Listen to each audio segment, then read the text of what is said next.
ในยุคสมัยที่มันง่ายเหลือเกินที่จะออกคำคิดคำเห็นในยุคสมัยที่มันง่ายเหลือเกินที่จะไปหับเอาคำแนะนำของผู้ใดผู้หนึ่งที่เขาอาจจะบ่ฮู้เลยว่าเขาเฮ็ดหยังมาแหน่มันมีเรื่องเล่าหนึ่งเตือนสติพวกเฮาเกี่ยวกับความสำคัญของความสงบจิตสงบใจหรือว่าสงบกับสิ่งแวดล้อมที่เฮาอยู่ข้าพเจ้าอยากเว้าถึง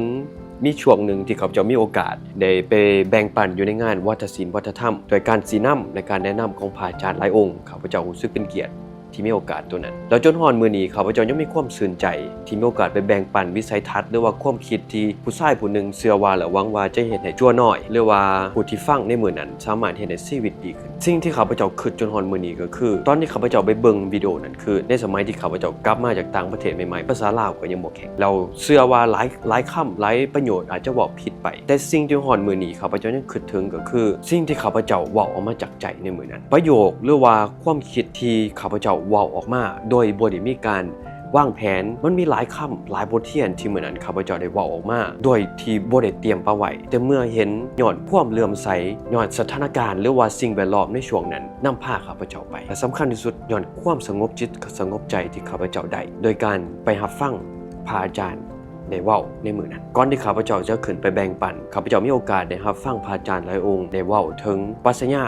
แล้วก็หลายอย่างจนที่ให้ข้าพเจ้ามีความสงบทั้งใจและกายทั้งใจและกายหมายความอย่างใจข้าพเจ้ามีความสงบแห้งแล้วช่วงนั้นรู้สึกว่าทุกสิ่งทุกอย่างที่เกิดขึ้นข้าพเจ้าเห็นได้ชัดเจนเลยนี่เป็นบางอย่างที่อาจจะบางคนฟังแล้วรู้สึกเป็นตลกแต่มันเป็นบางอย่างที่ล่าสุดข้าพเจ้าไปอ่านมาแล้วตกใจเพราะมันคล้ายคือกันมีนักวิทยาศาสตร์ผู้หนึ่งเป็นนักวิทยาศาสตร์ที่เพิ่นมีส่วนร่วมในการค้นพบหลุมดำหรือว่าไงเป็นนักวิทยาศาสตร์ที่มีความสำคัญแห่งสำหรับมนุษย์เฮาแล้วได้ว่ามีมื้อนึงตอนที่เราย่างกลับบ้านคนเดียวตอนเวลาที่เราเดินข้ามทางช่วงเวลานั้นเราเดินข้ามทางเป็นช่วงเวลาแค่บ่ฮอด10 วินาทีแต่เป็นช่วงเวลาที่มีความสงบจิตสงบใจหลายที่สุดเฮ็ดให้เรารู้สึกมีไอเดียหรือว่ามีคำตอบเกี่ยวกับวิทยาศาสตร์ที่ปัจจุบันคำตอบตัวนั้นเป็นจุดสำคัญเป็นข้อมูลสำคัญ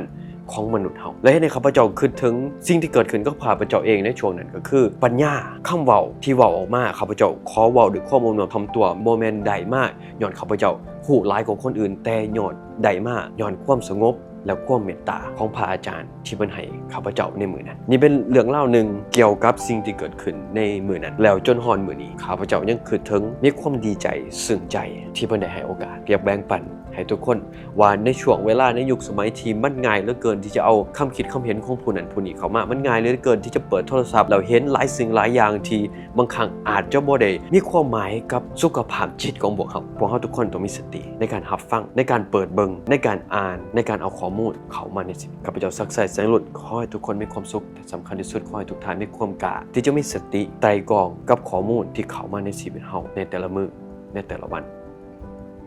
สวัสดี